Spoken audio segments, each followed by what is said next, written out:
Namaste and a very good morning to all of you. I welcome you to my channel, The Outlier. My name is Mitul, and in today's presentation, we'll be looking at two important prerequisites for us to perform factor analysis. I repeat, what are the two important prerequisites for us to perform factor analysis?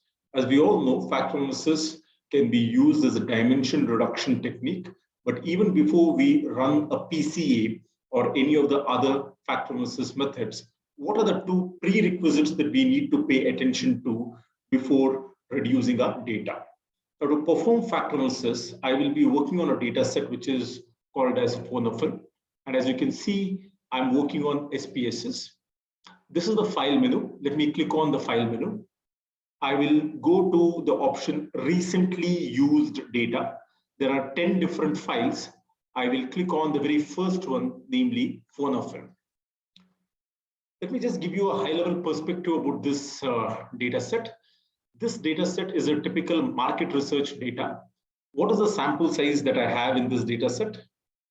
The sample size is roughly 451. I've got 451 different customers, and these customers are asked a wide variety of questions.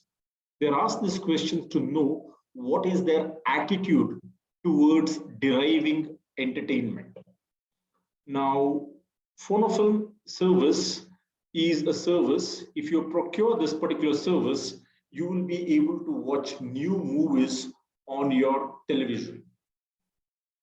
The company wanted to know what is the profile of people who are most likely to buy my service. And therefore, they have asked a series of questions which are known as attitudinal questions. Let's examine the first attitudinal question. If you see here, the first attitudinal question is, I enjoy going to the cinema. A better way of looking at this would be to go to variable view. And when you read the label here, corresponding to the first attitudinal question, it says, I enjoy going to the cinema. They have given 5 options for this particular question. You can either say strongly agree, 2 means disagree, 3 is neutral, 4 is agree, and the 5th one is strongly agree. So the first question is, I enjoy going to the cinema. Second is, I like a wide range of choice in the video shop. Third is, my leisure activities are mainly out of home. So mostly people go out, maybe they party, and that's how they derive their entertainment. Fourth variable is, I would rather watch TV than go out for a video. Fifth is, the TV is always on in my household.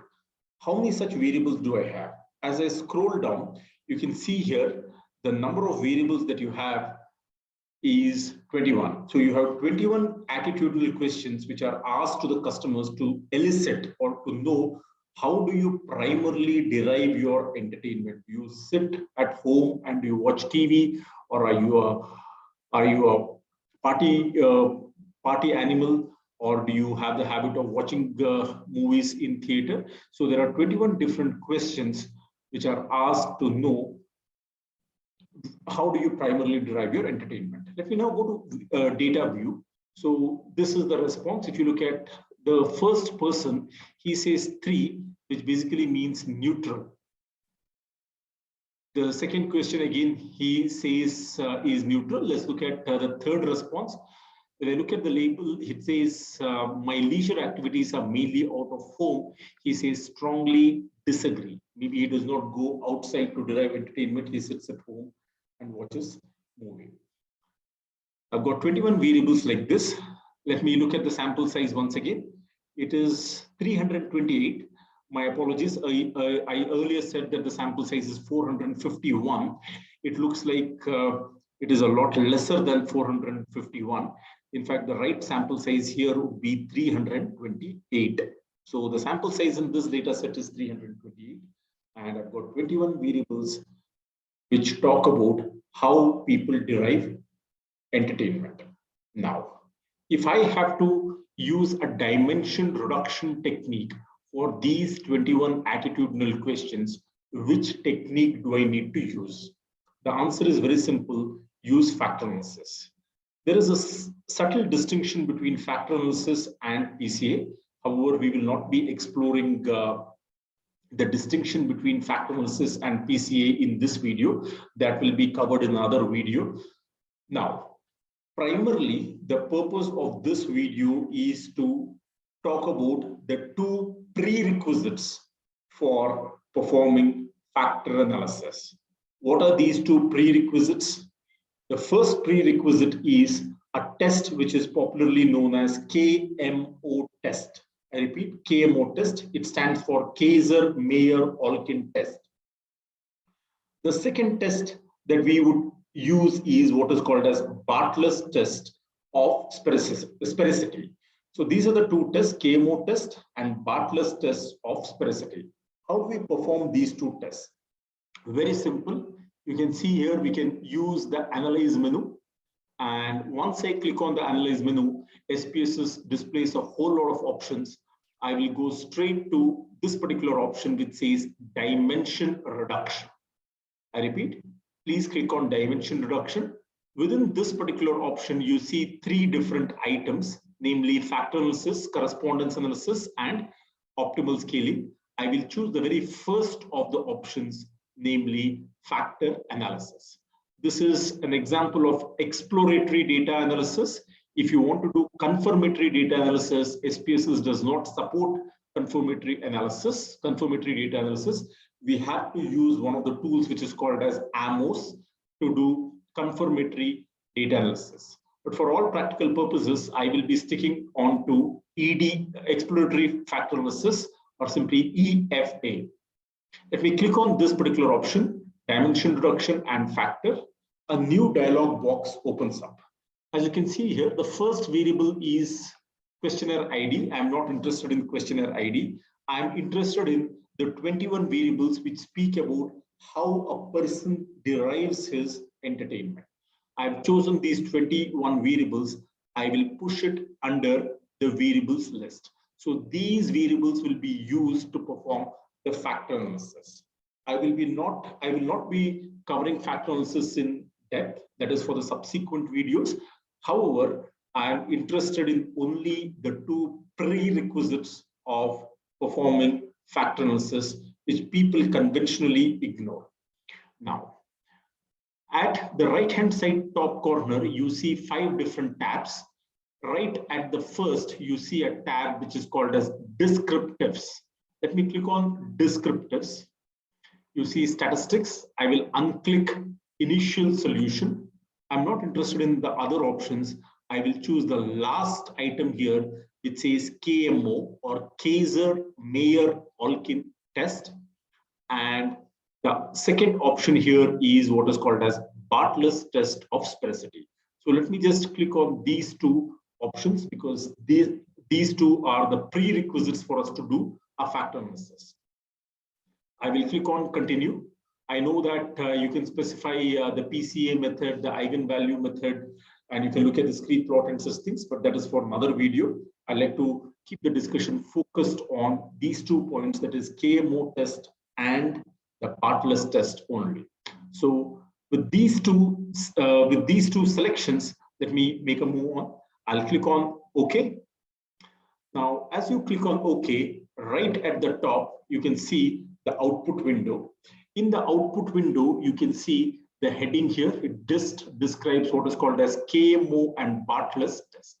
It's very, very important that we pay attention to this.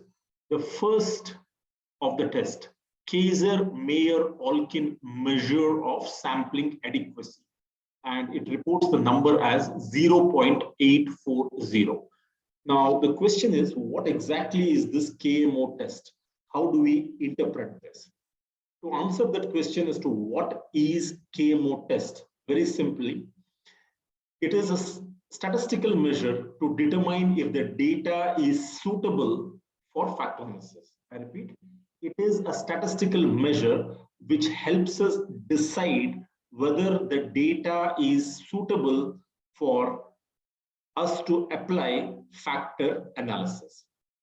This is a test which measures the sampling adequacy for each variable in the model. Now, with this understanding, is there a thumb rule based on which I can say, yes, we can go ahead with factor analysis. Our data is suitable for us to perform factor analysis. And if not, what is that number which would indicate as a thumb rule saying that the data is not suitable for factor analysis? Now, the magic number here is 0.8. Now, if the KMO value is greater than 0.8, I repeat, if it is greater than 0.8, then it's a big thumbs up. Your data is suitable, it is fit enough for us to perform factor analysis. If the number is less than 0.8, then factor analysis might not be the right technique.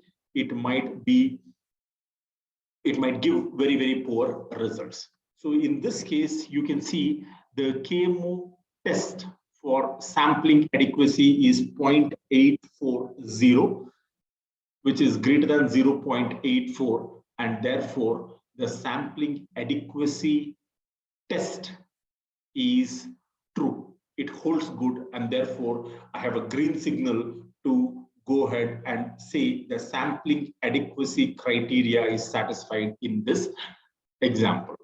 Let me look at the second portion here. It says Bartlett's test of sphericity. I repeat, Bartlett's test of sphericity.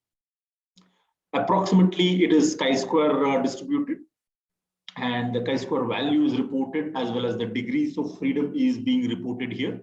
And look at the significance value here. It is 0.000. Let's just take a step back and ask ourselves a simple question as to what is this Bartlett's test?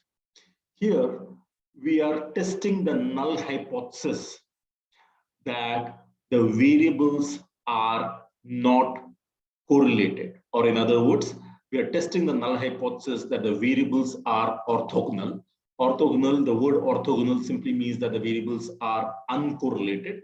In other words, you can also say the null hypothesis here is that the correlation matrix is an identity matrix. What does this mean? It simply means that is there scope for dimensionality reduction or not? That is what we are checking. Now, when you look at the significance value, if the significance level for the Bartlett's test is less than 0.05, it suggests that there is substantial correlation in the data and we can go ahead with factor analysis. Let me look at the significance level here. It is 0.000, which is clearly less than 0.05, and therefore I can reject my null hypothesis and conclude that there is scope for me to do dimension reduction, right? So remember these two thumb rules. KMO must be greater than 0.8.